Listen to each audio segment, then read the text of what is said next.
Bonjour, bienvenue à toutes et tous. Après Angers, après Laval, aujourd'hui Nantes dans Dimanche en politique. Je vous retrouve dans la première ville de notre région pour une émission spéciale à 100 jours des élections municipales. Johanna Roland, la maire socialiste sortante qui se représente, sera mon invitée dans quelques instants pour répondre à ses opposants et candidats déjà déclarés, mais aussi à vos questions et réactions sur les politiques qu'elle a menées depuis bientôt 12 ans. Nous allons donc parler de son bilan, de la sécurité dans la ville, de son image auprès des habitants, mais aussi des travaux et des transports dans la métropole. Car vous le savez sûrement, circuler dans la ville de Nantes est bien souvent une galère. La preuve, Amélie Lepage et Maxime Jagla ont pris l'une le vélo, l'autre la voiture pour comparer leur temps de trajet aux heures de pointe. Regardez. C'est parti. On est à l'entrée ouest de la ville, direction France 3 sur l'île de Nantes. Mon GPS me dit 40 minutes pour faire 8 km. Visiblement, il y a déjà quelques bouchons. Et toi, Amélie, à vélo, ça se passe comment ? Moi, ça devrait être plus rapide, 24 minutes. Faut juste faire attention à la circulation et au rond-point.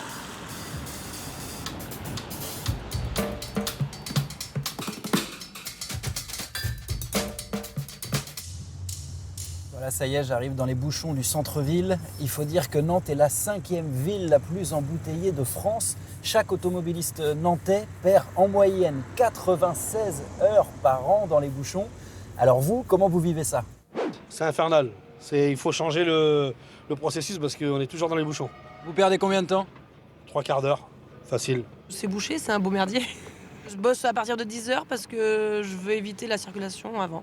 Je pense que c'est une ville qui n'a pas été calibrée pour pouvoir drainer autant de monde qui circule à 2 roues, à 1 roue, à 4 ou à 3 peut-être. Ouais. C'est compliqué, moi je suis infirmière à domicile et du coup on fait nos tournées à vélo parce que sinon il y a trop de bouchons pendant la journée. Ça n'avance pas. Nantes championne des bouchons, mais championne du vélo aussi. C'est la 3e ville la plus cyclable de France. Là, j'arrive sur une piste cyclable protégée. Il y en a de plus en plus. Il y a eu 100 km d'aménagement fait depuis 2020. Les cyclistes, vous en pensez quoi ? C'est plutôt bien parce qu'il y a beaucoup de pistes cyclables. Donc moi, je me sens plutôt en sécurité. Je trouve que les pistes sont plutôt bien aménagées, mais on est un peu trop nombreux maintenant par rapport à l'aménagement. Il y a beaucoup de vélos, de trottinettes, de choses comme ça. Compliqué de circuler à vélo ? Bon, compliqué peut-être pas, mais il faut faire attention. Ouais. Des fois, on peut être sur un rond-point et être klaxonné ou quelqu'un nous coupe la route alors qu'on est dans notre droit. Je mets beaucoup moins de temps à vélo et puis même je fais un peu d'effort physique même si c'est un vélo électrique, donc c'est plutôt pas mal. Ça y est, j'arrive à France 3 et il est 8h45. Je pense que j'arrive avant toi, Maxime, quand même. J'ai fait 100 mètres en 10 minutes. Et voilà, il est 9h10. J'arrive enfin à France 3. J'ai mis 50 minutes. Bon, Amélie, apparemment, j'ai perdu. Oui, j'ai même eu le temps d'aller me chercher un café. Il vaut mieux prendre le vélo. Et oui, Maxime, et moi, c'est à pied que je vais rejoindre notre invité de Dimanche en politique aujourd'hui. Bonjour, Johanna Roland. Bonjour. Alors, on le voit à l'instant dans ce reportage, il n'y a vraiment pas photo. Quand on circule dans Nantes ou même autour, actuellement, il vaut mieux prendre le vélo que la voiture. Est-ce que vous l'assumez, ce choix et ce chemin, finalement, de nous dire il y aura de plus en plus de 2 roues et de moins en moins de 4 roues à Nantes ? D'abord, disons les choses clairement. Dans toutes les grandes villes de France, aux heures de pointe, il y a des bouchons. Donc notre responsabilité à nous, pouvoir public, c'est d'offrir des alternatives. Le vélo, on l'a vu dans votre reportage, mais aussi les transports en commun. On est là à 2 pas des futures lignes de tramway qui contribueront à franchir la Loire. C'est important pour fluidifier le trafic.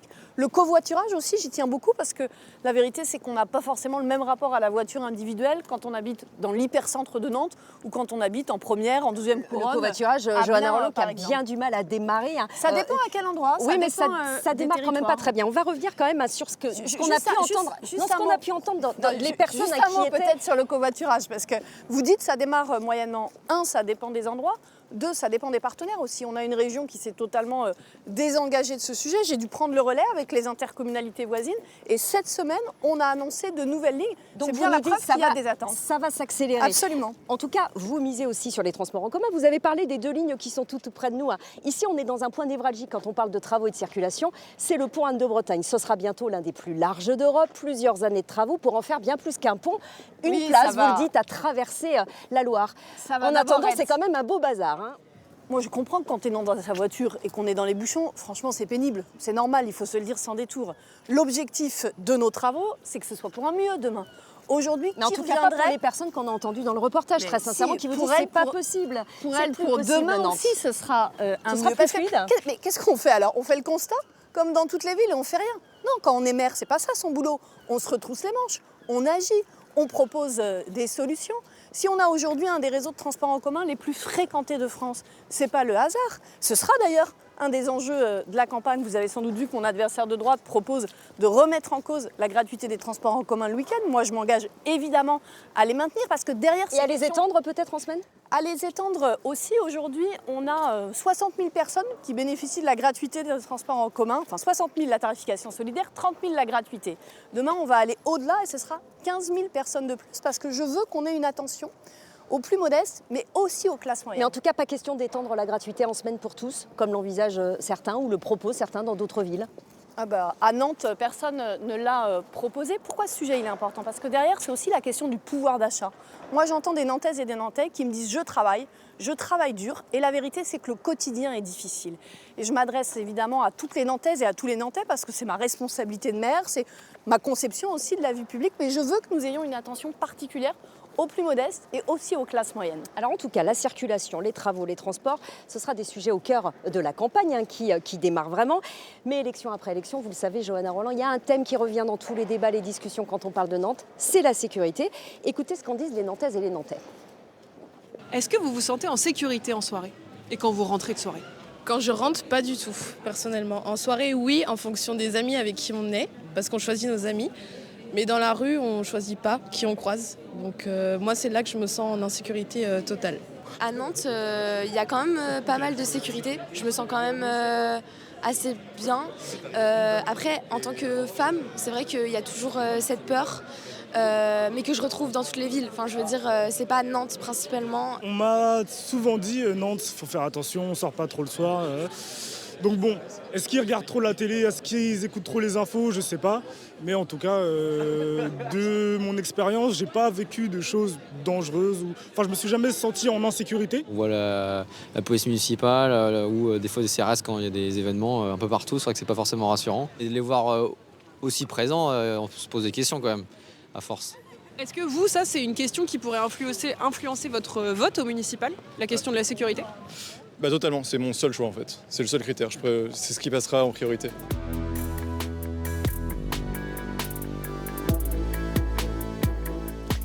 Voilà, Johanna Roland, on vient de voir donc ce reportage et ces témoignages sur la sécurité. On se trouve ici au Nef qui se prépare pour Noël. Et on va revenir quand même sur ce sujet de la sécurité qu'on dit à nouveau déterminant.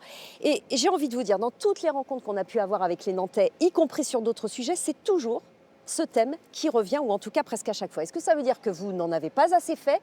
Et est-ce qu'il faut en faire encore plus si vous êtes réélu en mars? La vérité, c'est que la ville de Nantes n'a jamais autant investi en matière de sécurité que dans ce mandat. J'ai fait doubler les effectifs de la police municipale. Nous avons mis en place une brigade dédiée au transport en commun. C'est un sujet évidemment important. Nous avons fait le choix de l'installation de caméras de vidéosurveillance et je pourrais continuer comme ça la liste. Donc oui, nous allons continuer. Nous allons continuer à le faire avec beaucoup de sérieux, avec beaucoup de détermination, mais je le dis aussi, loin des instrumentalisations que je peux entendre par ailleurs. Il y a un autre sujet quand on évoque les questions de sécurité qui gangrène aujourd'hui les grandes villes, les villes moyennes et les villages. Vous le savez, on en parle beaucoup, c'est la question du narcotrafic. Et ça aussi, il faut pouvoir 54 l'évoquer. épisodes de tir à Nantes depuis le début de l'année et surtout depuis les 2 derniers mois. On a l'impression d'être revenu il y a quelques années en arrière, ça s'était un peu calmé, ça revient. Il y a quelques années en tout cas, c'est des épisodes qui traumatisent les habitants et les policiers. Bien sûr, il y a évidemment un choc à chaque fois que ça se produit. Ce n'est pas la police municipale qui va, elle toute seule, démanteler les grands réseaux. Non, mais c'est elle qui peut se trouver face à des narcotrafiquants. Mais ils sont présents. Ils sont présents. Cette semaine encore, 3 opérations dans 3 quartiers, des policiers municipaux en appui de ces opérations qui relèvent de l'État. Vous vous en souvenez peut-être, en 2023, avec une 50aine de maires de toute sensibilité, j'avais appelé un grand plan national pour lutter contre le narcotrafic. En tapant au portefeuille, doit vous disiez continuer à ce moment-là, à prendre la mesure. les Tout à fait. narcotrafiquants. Et d'ailleurs, un certain nombre des propositions que nous avons faites avaient été adoptées. Donc je le dis, à Nantes, je vais continuer à me battre pour la sécurité. Mais je vous Ça veut repose la dire des question moyens sur l'armement municipaux. des policiers municipaux. C'est important, Johanna Roland. On voit qu'il y a des municipalités de gauche écologistes qui ont sauté le pas. Je pense à Bordeaux, je pense à Saint-Denis, qui sont pourtant du même bord politique que vous. Nathalie Appéré à Rennes dit qu'il n'y a pas de tabou sur le sujet. Est-ce que vous y réfléchissez ? Vous connaissez la situation à Nantes. Les policiers municipaux sont armés de pistolets à impulsion électrique. Et si on regarde les choses en France, le ministre de l'Intérieur, Laurent Nunez, l'a dit récemment, c'est 54% des polices municipales qui sont, elles, aux armes létales. Donc vous n'irez pas. Vous n'avez pas l'intention d'y aller sur ce terrain. Ma position est claire et constante. Mais je le dis, vous savez, je rencontre souvent les agents de la police municipale et je veux saluer le travail qu'ils font. On a besoin de tous les maillons de la chaîne. L'éducation, la prévention, mais aussi, quand c'est nécessaire, la sanction et la fermeté. Et n'oublions pas la justice. Antoine Leroy, le procureur, était d'ailleurs présent cette semaine. Et les policiers municipaux et nationaux me le disent très régulièrement. Sur les terrains d'intervention. Les chiffres, pourtant, sont en baisse de la délinquance à Nantes, ce qui n'empêche pas ce sentiment d'insécurité qui continue à persister chez certains. Il y aura face à vous plusieurs candidats en mars prochain, dont Jean-Claude Hulot du Rassemblement national. Il vous pose une question et je vous demanderai d'y répondre après. On l'écoute. Madame Roland, Nantes était autrefois considérée comme l'une des villes les plus agréables de France. Aujourd'hui, depuis votre arrivée à la mairie, tous les voyants de l'insécurité sont au rouge. Vols, agressions sexuelles, trafic, meurtres, tout reflète un ensauvagement qui préoccupe les Nantais. Et vous voudriez faire de Nantes une ville refuge ? D'où ma question. Combien de drames faudra-t-il désormais pour que vous preniez conscience de la situation et réalisiez qu'il est nécessaire de restaurer la sécurité pour protéger les Nantais ? Et voilà, Johanna Roland, pour cette question de Jean-Claude Hulot, alors qu'on entend que l'éléphant est rentré ici dans les nefs, qu'est-ce que vous lui répondez au candidat du Rassemblement national ? À lui, absolument rien. Ce sujet est bien trop sérieux, bien trop important pour le laisser aux mains d'un monsieur qui ne connaît pas du tout notre ville, comme chacun sait, qui a débarqué la semaine dernière de Paris, qui en revanche connaît parfaitement la doxa raciste nauséabonde de son parti. Donc à lui, je ne lui réponds rien. Jean-Claude Hulot, il pose quand même la question de la ville refuge et d'accueil inconditionnel aussi Nous avons des parlé migrants. Ça d'accueil veut dire quoi, l'accueil inconditionnel dans inconditionnel nos tous les services migrants publics. Alors, Soyons il y a deux clairs. sujets très différents. Expliquez-nous. En France, la politique migratoire n'est pas de la compétence des villes. C'est donc pas un sujet de la campagne municipale. En revanche, l'accueil dans les services publics est inconditionnel. Donc je le redis, on ne demande pas son statut à une femme qui vient à Citadelle, pas plus qu'à un enfant qui mange à la cantine. Je vais vous dire une chose, c'est l'honneur de la France et c'est la fierté de Nantes d'être très au clair sur ces sujets. Alors, vous le savez, vous qui nous regardez, vous pouvez poser vos questions ou réactions en flashant le QR code que vous avez vu s'afficher. C'est le cas, par exemple, Johanna Roland, d'un Nantais qui s'appelle Christian, qui vous pose cette question. Que comptez-vous faire sur les implantations et constructions illégales de Rome ? Je rappelle que le plus grand bidonville de France est à la bordure de la ville, qu'il y en a aujourd'hui une 60aine dans la métropole. Sur ce sujet, nous devons conjuguer l'humanité et la fermeté. L'humanité, c'est quoi ? La scolarisation des enfants. C'est pour moi une nécessité. Un enfant, c'est toujours d'abord un enfant. La fermeté, c'est que quand dans ces camps, il y a des actes ou des pratiques de délinquance, alors oui, c'est la fermeté qui doit s'appliquer. Mais est-ce qu'il faut les résorber ? Bien sûr, nous y travaillons. C'est un sujet difficile. C'est un sujet que nous travaillons avec l'ensemble des maires de la métropole et avec l'État, dont c'est la compétence première. Alors sur toutes ces questions, vous le savez, vous êtes très attendue, Johanna Roland. Vous n'êtes pas épargnée par vos opposants, ça c'est normal. Mais que pensent les Nantaises et les Nantais de vous, leur maire, depuis bientôt 12 ans ? Eh bien écoutez-les, on en parle ensuite. On voulait savoir ce que vous pensez de Johanna Roland. Bon sujet. Écoutez, tout n'est pas mauvais, mais il y a quand même des choses à redire. Quand on voit l'état des rues, la saleté, enfin tout quoi, c'est pas bon. Ça me plaît pas du tout. On va mettre un coup de balai. Il faut que ça s'arrête. On veut du changement. Je suis très désolée que des procès pas justes lui soient faits et je suis très contente de tout ce qu'elle fait. Et, par exemple, du plan de circulation vélo, même si je comprends aussi les voitures, mais voilà. Je ne la connais pas suffisamment, mais en tout cas, la ville de Nantes est une ville très agréable à mon sens. Je viens d'arriver à Nantes depuis un an, donc oui, plutôt satisfaite. En plus, il y a plutôt une mouvance sociale, donc je trouve que c'est quelque chose vraiment à mettre en avant. Il y a beaucoup de choses qui sont faites sur la ville en termes de culture et d'animation. Après, il y a certains sujets qui sont sensibles, même si c'est un peu mieux, la sécurité, c'est pas encore le top. Qu'est-ce qu'il faudrait faire de plus ? Peut-être plus de présence policière, peut-être plus de Peut-être moins d'accueil aussi. J'entends bien entendu des critiques sur la sécurité. Bon, je ne sais pas vraiment quel est le vrai du faux dans tout cela. Mais je pense que c'est une jeune femme dynamique et qui a fait beaucoup de choses, en effet, oui. Je suis plutôt pro Johanna Roland. Maintenant, je pense que son bilan est assez mitigé. La sécurité, ouais, beaucoup d'incivilité, beaucoup de personnes sans domicile fixe, voilà. Donc je trouve que c'est difficile de dire en fait, je reconnais plus ma ville. Voilà, Johanna Roland, pour ces réactions que vous découvrez à l'instant. Alors, il y a un certain nombre de Nantaises, Nantais, on l'a entendu, qui saluent votre action, d'autres qui la critiquent vertement. Mais qu'est-ce que ça vous inspire, le témoignage de cette femme, la dernière qu'on a entendue, qui dit « Je reconnais plus ma ville ». C'était une de vos électrices, elle n'est plus sûre de voter pour vous. Moi, ce que j'entends, c'est à la fois des Nantais qui expriment des critiques, des attentes, et c'est bien normal. C'est pour ça qu'il y a un débat démocratique. Mais j'entends des Nantais qui disent d'abord qu'ils sont attachés à leur ville, qui sont fiers de leur ville, ça revient souvent. Et vous savez, être maire, c'est être capable d'entendre tout ça. C'est être capable d'entendre tout ça pour faire encore mieux quand il y a besoin de faire mieux, pour défendre notre ville aussi quand elle est attaquée, et ça a parfois été le cas. Alors, on entend votre enthousiasme sur ces réactions, sur cette ville de Nantes. Et pourtant, vous le savez, on vous décrit parfois un petit peu comme froide, peut-être un peu distante de vos habitants. Qu'est-ce que vous répondez à ça ? Je vous invite à venir avec moi sur le terrain, dans les quartiers. Et je crois que la prochaine fois, vous me poserez une question totalement différente. En tout cas, vous demanderez aux habitants. C'est celle que peuvent avoir un certain nombre de gens, mais vous vous inscrivez en fond. En tout cas, le 15 mars prochain, donc vous vous représentez, vous l'avez annoncé depuis 2 ans maintenant. Face à vous, il y aura plusieurs candidats. On vient d'en entendre un, c'est Jean-Claude Hulot du Rassemblement national, que des hommes. Par rapport à 2020, c'était quasiment que des femmes, on s'en souvient. Et parmi eux, Foulque Chambard de Love, encarté chez les Républicains et qui a donc réussi à faire l'union autour de lui avec la Modem Sarah El Haïry, avec Horizon et les macronistes. On l'a rencontré pour un entretien dans le centre-ville de Nantes. On l'écoute et on se retrouve ensuite.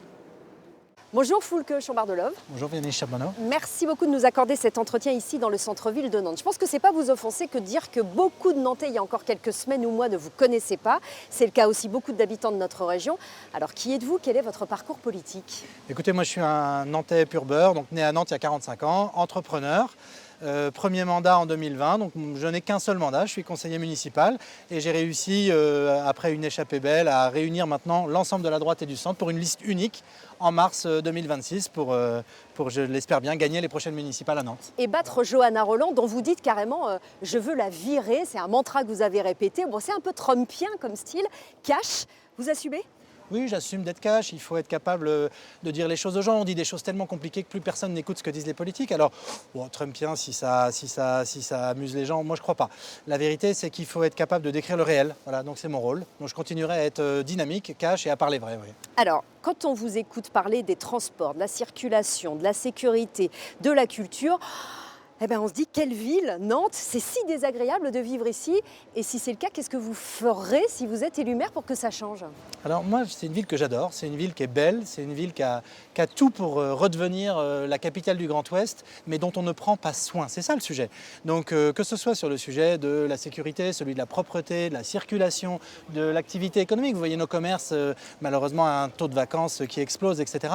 Il faut qu'on prenne soin de cette ville. C'est ça mon message. C'est de dire, il n'est pas trop tard, mais il est grand temps d'en prendre soin. Oui. Donc de quelle façon ? Avec quelles mesures par exemple ? Le préalable de tout ça, c'est même pas une priorité, c'est un préalable. La sécurité est la condition de toutes nos libertés. D'abord, la sécurité dans la rue, dans les transports, la sécurité pour les femmes, c'est par là que commence la lutte contre le sexisme si cher à Johanna Roland.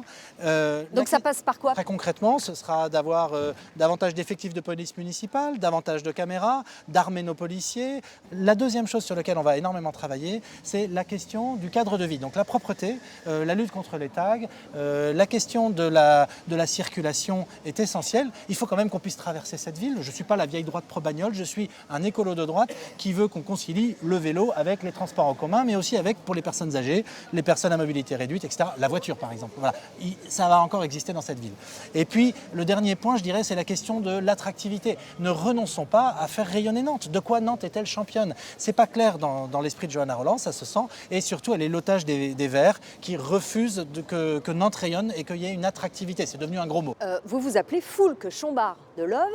Mais désormais, on trouve Foulques-Chambard sur vos affiches de campagne. C'est un handicap à Nantes d'avoir une particule? Pas du tout, non, mais c'est plus simple à retenir, Foulques-Chambard, donc j'assume ça me pose aucun problème. Donc c'est pas un handicap à Nantes, Non, ville je de pense pas. gauche, Je pense depuis pas. très C'est pas- longtemps et qui c'est aux pas dernières spécialement- élections a encore beaucoup voté à gauche. Ouais, mais regardez, ils ont voté comme un seul homme pour Emmanuel Macron quelques années avant. Les Nantais, ils aiment bien la dynamique. Je pense que la dynamique, elle est plutôt incarnée par moi pour le moment.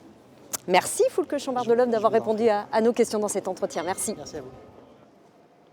On a entendu Foulques-Chambard de l'Homme. La dynamique, elle est de son côté, lui qui a réussi l'union de la droite et du centre. Vous aussi, certes, du côté des Verts et des socialistes et des communistes. Mais est-ce que la dynamique, elle est plus de son côté? Est-ce que vous vous sentez menacé? D'abord, il a réussi l'union, c'est rapidement dit quand même. La vérité, c'est qu'il a surtout divisé, vous l'avez vu.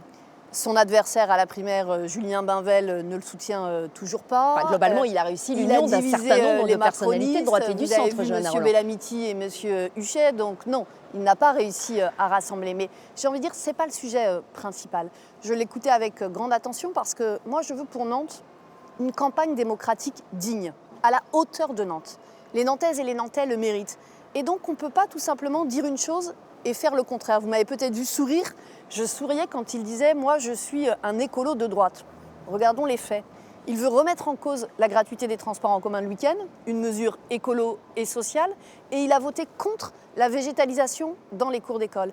La première chose quand on est candidat à la mairie de Nantes, c'est d'éviter de mentir ou de raconter des salades. Alors, il y a des polémiques autour de Noël, autour des décorations. Foulques-Chambard de l'Homme qui dit qu'il ne rendra Noël à Nantes si jamais il est réélu. On va pas y revenir parce que ça inonde les réseaux sociaux actuellement. Il parle aussi d'un sujet important, c'est l'attractivité.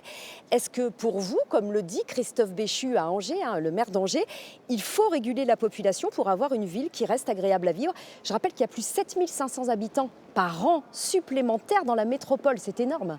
Oui, nous continuons à ouvrir des classes parce que les Nantaises et les Nantais font plus d'enfants que dans les autres grandes villes. Ça doit dire aussi la qualité de vie à la Nantaise et que effectivement nous accueillons.